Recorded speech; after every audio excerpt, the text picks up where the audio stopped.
Hey everyone, Brian Zayn here. Battleground 2016 is now in the books, the last pay-per-view before this new brand extension officially takes place and both Raw and SmackDown split into different rosters. Let's see how this show went down as we enter this new chapter of the new era, TM.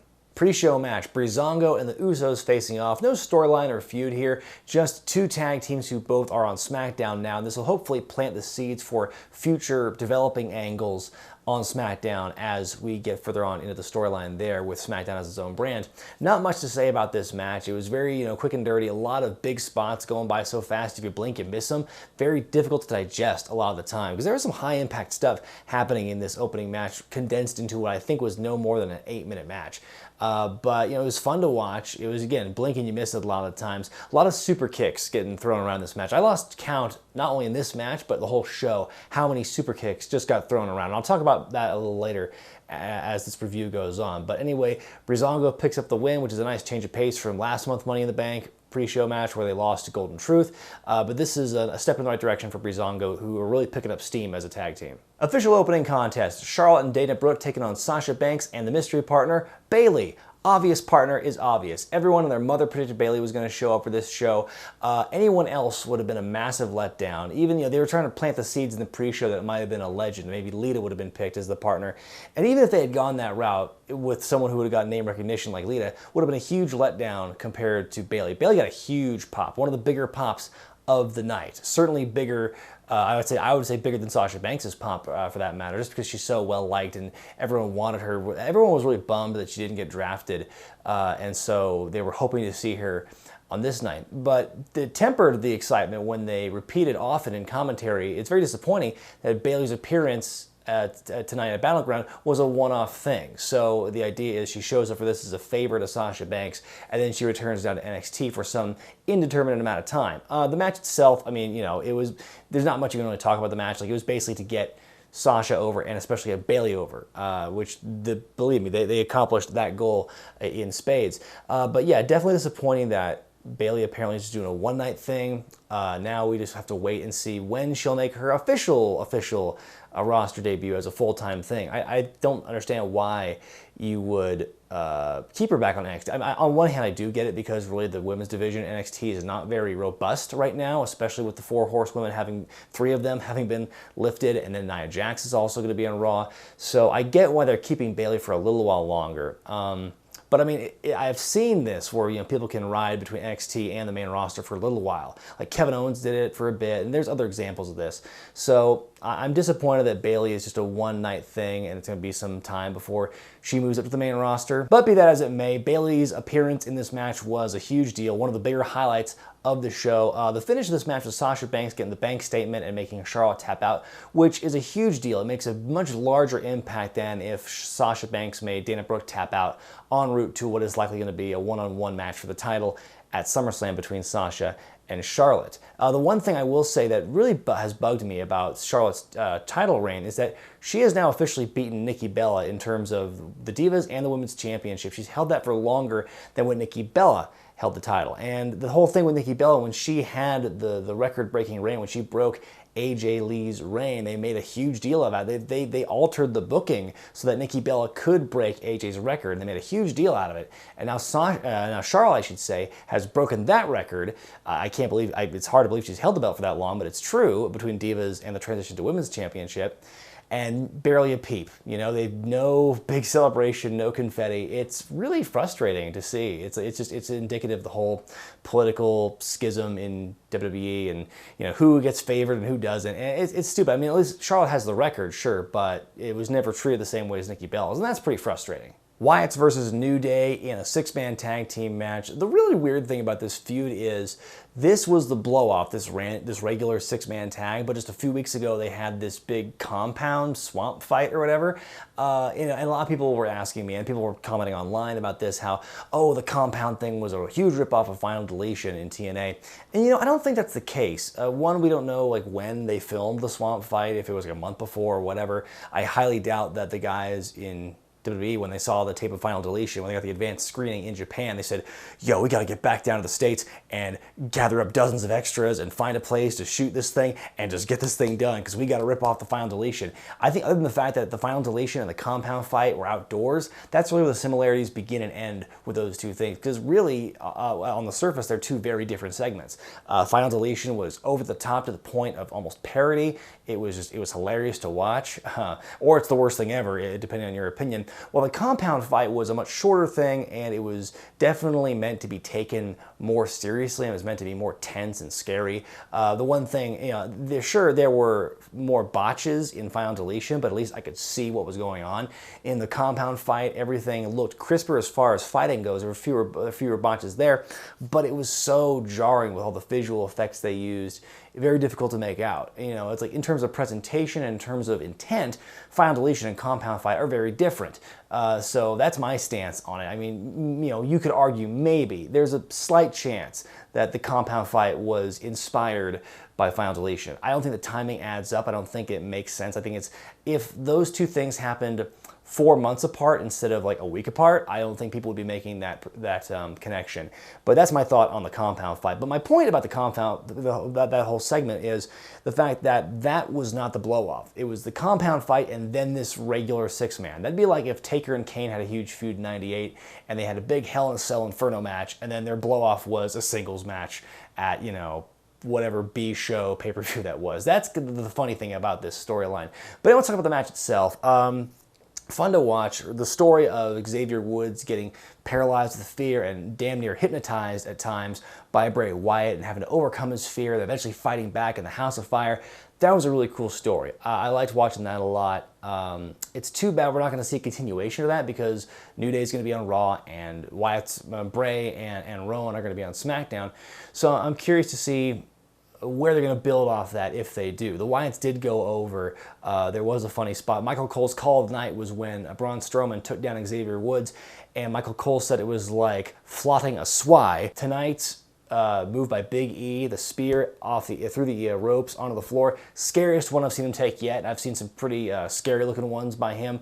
Looks like he damn near landed on his head. Big E, I'm begging you, please stop doing that before you have to retire early. It's a good thing your shoulders, it's a good thing you're built like a brick house, because you've got these massive shoulders and this big neck, and you're able to do that move on a regular basis. But man, tonight's was especially scary, and I really hope he stops doing that, just for his benefit, much less ours. U.S. Championship match, Rusev defending against Zack Ryder. First of all, not digging Ryder's new music. I'm gonna get that out of the way right now. Second of all, this match, there wasn't much to it. It was a very simple, like, good guy, fight, a jobber more or less, a guy who doesn't get the win that often, fighting back very valiantly against the big monster heel, and ultimately coming up short. Ryder did lose, but Ryder did look very good in defeat. I think he fought, harder and bigger, and looked more valiant and more hopeful in this match than he has in previous ones. Especially, even in most losses, he's very much squashed, but this one he looked very strong, and you had a very brief moment of hope when he was fighting out of the accolade. The biggest thing I took away from watching this match is what happened right afterward, when Rusev kept beating on Zack Ryder,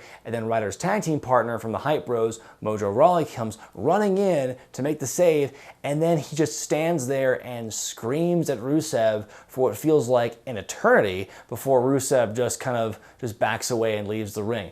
That is like the absolute worst thing I've ever seen in terms of like getting this relatively new guy. I mean, NXT fans know who Mojo Rawley is, but more of the mainstream main roster fans might not know who he is. So you see this big dude just charging the ring and just standing there and screaming at Rusev and doing nothing else. Doesn't lay a finger on him, doesn't shove him away, doesn't punch him, doesn't do a snot rocket on him. Literally anything would have been better than what Mojo Rawley did, which was nothing. It was one of the absolute biggest ways to neuter a guy I've ever seen. I get that Rusev and Rawley are not going to be on the same brand. I get that they're not going to have a storyline.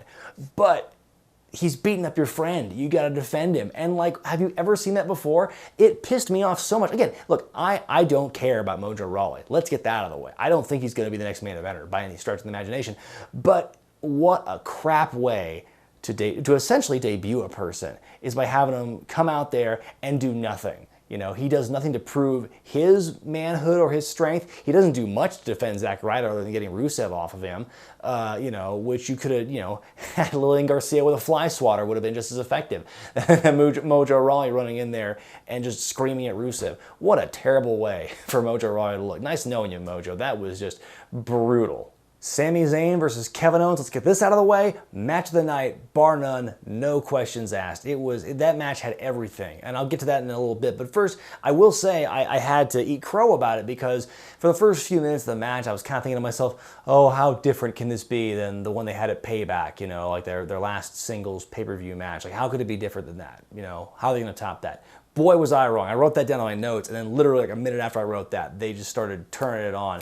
And it just blew me away, and the crowd was eating up. And by the way, what a hot crowd in Washington tonight. All night they were pretty much like that, except for a couple matches after this, and I'll get to that. But it was just such a hot match, just so good. The devastating brainbuster onto the apron, onto Owens by Zayn. Really scary, that springboard moonsault Zayn tried to do, and he pretty much landed like right on his shoulder on the apron. Owens tried to catch him, but he couldn't really do it. That was super scary.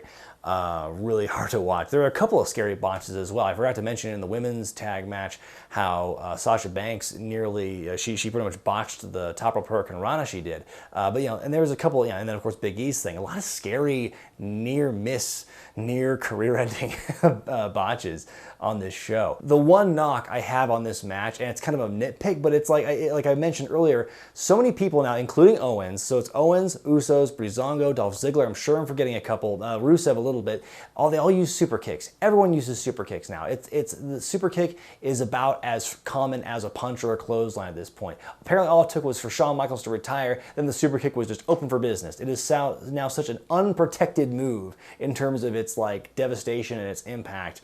You know, if you saw everyone doing the stunner, like I think people would be pissed. The fact alone that Cena was doing a springboard stunner and it wasn't finishing off people pissed people off because the stunner always finished people off when Austin did it.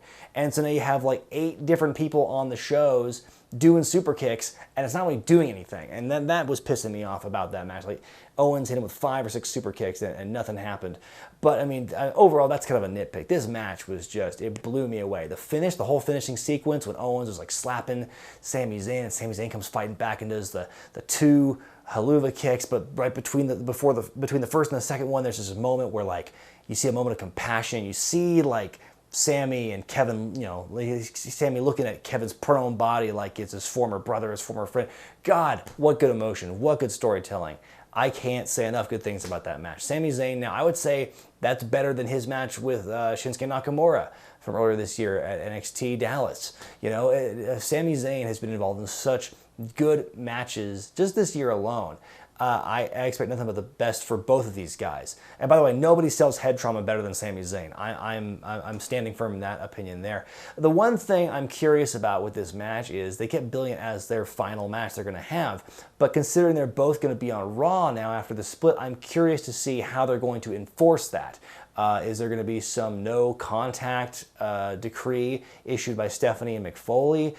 Is Kevin Owens frustrated by his defeat and humiliated? He's going to demand a trade to SmackDown after the fact? I don't know how they're going to do that. The fact that they're on the same show leads me to believe something's going to happen. They're either going to totally ignore the fact that they said it was the last time and they're going to fight again, or they're going to, you know, do some unlikely odd couple tag team where they're going to be reluctant partners and then maybe win the championship. Like we haven't seen that 100 times before. So yeah, that's what I'm curious to see what they're going to do with Owens and Zayn. Let me know what you think about that in the comments section. Becky Lynch versus Natalya, aka boy, I feel bad for those women for having to follow Sami, Zayn, and Kevin Owens.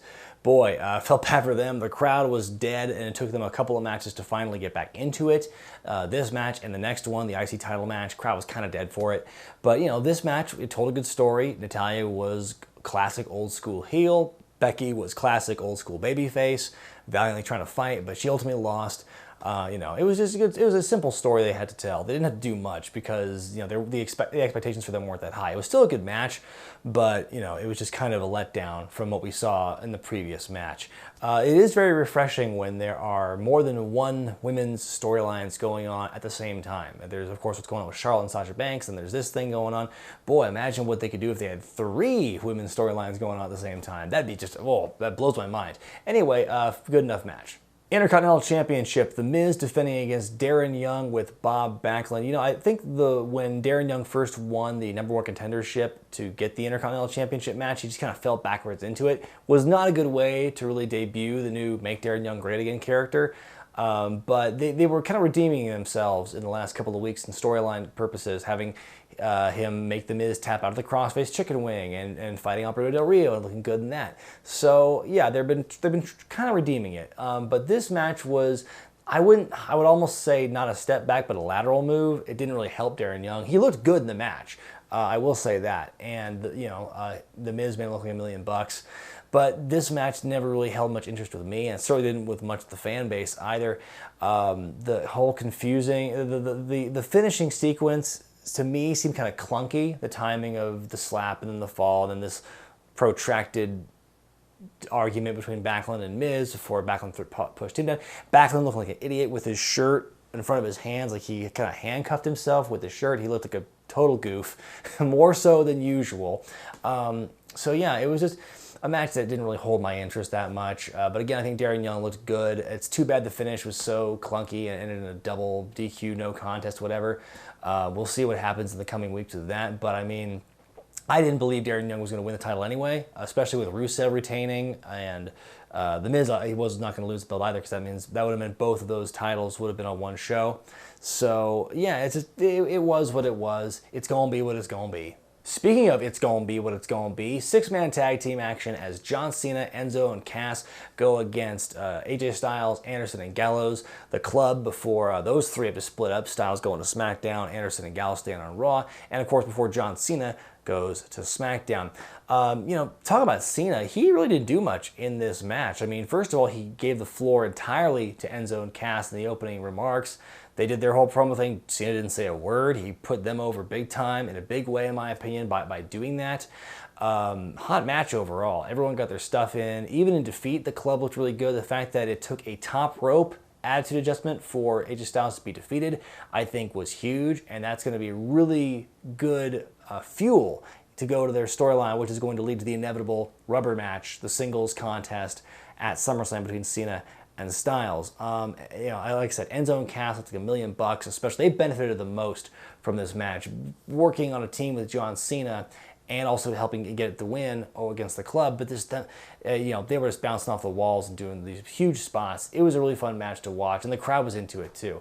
And dare I say, I think John Cena's starting to win back the fans again. He got to, you could tell how blown the crowd still was from Owens and Zayn, because they couldn't even sing "John Cena sucks" to the rhythm. So there you go there. But it was a very good match, I think. Chris Jericho hosting Randy Orton on the highlight reel. Not very often you see talking segments on pay-per-views, and this one kind of worked. I think the segment went a little too long, but at the same time it was nice to see Orton back after 9 months. Very refreshing in a way. We haven't seen him in a while. First of all, Randy Orton wearing pants, cracking jokes, smiling. Who are you and what have you done with the real Randy Orton? Second of all, it was, it definitely got the point across. It helped build the match between Lesnar and Orton at SummerSlam. I can't believe Orton got the no enhancements needed dig in there.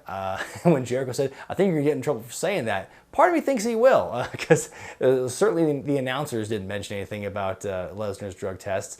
But it was what it was, and the segment ended when Orton hit Jericho with the RKO out of nowhere, and they got what they needed done. Like I said, I think they probably got to cut 3 or 4 minutes out of that segment. There was a lot of just dead time between the two of them, and a lot of just prattling on. Chris Jericho going on about Dean Ambrose, a little too much, I think. But yeah, the segment was what it was. And also, apparently now, Viperville's a thing. Yay! Main event time. The WWE Championship on the line as Dean Ambrose defends against Seth Rollins and Roman Reigns. All the Shield members together for a triple threat match that people wanted, for this year's WrestleMania, but obviously injuries got in the way. And here we are now at Battleground. First of all, I think they did a pretty good job promoting that match with Roman Reigns not being around. The promo package they ran for this storyline was actually really good, and it almost made you forget that Roman Reigns was nowhere near the promotion for it with the suspension. And then speaking of that, the way that Rollins has been talking about Roman Reigns on the mic in all these promos and all the build for it, and the fact that he's saying these things that Roman Reigns is a cheater, he shouldn't be in the match, and everything, and like the fact that they're saying that, they're letting him say that, they're writing him to say that, makes you really wonder. Like, boy, I think the push, the luster has worn off on Roman Reigns' push, to be sure. And I think the last time these three were all involved in a match together, fighting as opponents, I think had to be like Payback of last year when Orton was involved with them in the Fatal 4-Way, because they teased the Shield reunion for one point there. So I think that's the last time I can think of. Obviously all three of them were in the ring at some point in Money in the Bank, but this is the first time like the triple threat or any kind of multi-man thing that I can recall. Be as it may, I think it was a really fun match to watch. Obviously not on the level of Owens and Zayn. It's not going to top that. And how could you? But I think it was, it was a good match for what it was. The crowd obviously very anti-Roman Reigns. They've been that way before. They didn't need the drug. They didn't need the suspension to give them more motivation to hate him. But there you go. And so every time you saw Ambrose and Rollins double teaming him, it was very well received. The Shield powerbomb thing onto the table was cool. Cool little spot. Very, again, reminiscent of Payback last year when the three of them did it to Orton. Actually, I was kind of surprised when Ambrose retained. I was expecting Rollins to win, and then like it crept into the back of my mind during the match, like, oh my God, are they going to turn Roman Reigns heel and have him win the title? Like, that'll be kind of cool, but at the same time, really flies in the face of the whole suspension thing. So I was really concerned for that part, especially. But I thought, oh, the safe bet is Rollins wins. So Ambrose retains. Title stays on SmackDown. So now I'm really curious, again, like I mentioned in my draft recap, what are they going to do with the world title? I mean, it's not going to be on Raw. So what are Rollins and Reigns going to fight for as we head towards SummerSlam? Are we going to have a new championship determined? I guess all this will be answered Monday on Raw. But it's very interesting. But yeah, again, it was a good match. Good way to Ambrose getting over clean on Reigns and Rollins. The fact that Ambrose defeated Reigns clean and Rollins clean in the same week speaks volumes to me as to how they are treating him now. So they're making him look very good. He's not being a champion who loses a lot, like we've seen before with like Rey Mysterio and Seth Rollins during a lot of his time when he was champion the first time. So this, I think, is a very good move. Very curious to see where they build Seth where they build Dean from here, who he's going to go up against leading into SummerSlam, who his first feud is going to be with. There's a couple different possibilities. I'm leaning more toward Bray Wyatt. It's probably the biggest possibility I can think of right now. And as far as SummerSlam goes for on the Raw side, you have more of a built-in thing with Rollins and Reigns feuding still. I don't know what either of them are going to do other than that, or what they'll do after SummerSlam, if that's the case. But it's very interesting to see now what dominoes fall next and what happens next. But I do think the moment of the SmackDown roster coming to celebrate at the end of the match was very good. It was very nice. It showed at the end SmackDown's on top, so it gives you a little glimmer of hope that maybe, just maybe, in this new brand extension era we live in, that maybe SmackDown will get a fair shake. Who knows? So overall, I'm giving Battleground 2016 a B grade. Again, Sami Zayn, Kevin Owens, clear match of the night, head and shoulders above everything else on the card. Triple threat main event was good. The six-man with John Cena, AJ Styles, and the Club and Enzo and Cass, that was all good. Even the six-man with the New Day and the Wyatts was very impressive. But to me, there was just enough stuff going on. The US and IC title matches didn't really do much for me. The highlight reel segment slowed things down for me. It was kind of like we were let's get on with it, go to the main event, let's go. And just other matches like the women's match and the women's tag match was fun in the sense that the big highlight was Bayley showed up. That was the main thing you took away from that match. That and Sasha Banks got a win over Charlotte, but the bigger thing was Bayley. And just everything else kind of like to me didn't matter as much as those other matches I listed that were actually good. So yeah, overall B grade for me. But I mean, like I said before, the draft was met with a lot of mixed results. A lot of people think the draft was the worst thing ever. I was a little more optimistic about it. I'm hopeful that the draft is not going to be the only time you see people get called up from NXT. It's not going to be the only time you see names come back from the past. If those rumors are true that guys like Shelton Benjamin and Carlito and whoever get called back up, I don't believe the rumors, but if that happens, I don't think it's going to be a draft exclusive thing. I think, the draft is a way just to shake up the rosters, but as the year goes on, they're going to have more excuses to bring people up. So you know, the draft was met negatively for a few different reasons, but my whole thing is like, let's wait and see how this works, you know? And I think the fact that Ambrose went over in the main event and the title stays on SmackDown, to me, tells me that they're putting a lot of stock into what goes on at SmackDown for a change. So we'll see where this goes, but Battleground, I think, was a step in the right direction, especially to make SmackDown on par with Raw. We'll see how it goes. Let me know what you thought about Battleground in the comments section below. Be sure to thumbs up this video if you like it, subscribe to Wrestling with Regret, and buy the t-shirts at ProWrestlingTees.com. One thing before I forget, guys, stay tuned to the channel this Friday for a big announcement as it pertains to the lineup for the Internet Darlings live happening in Orlando, Florida, WrestleMania weekend in 2017. You're not going to want to miss that announcement, folks. So until then, I'm Zayn, and I'll see you next time.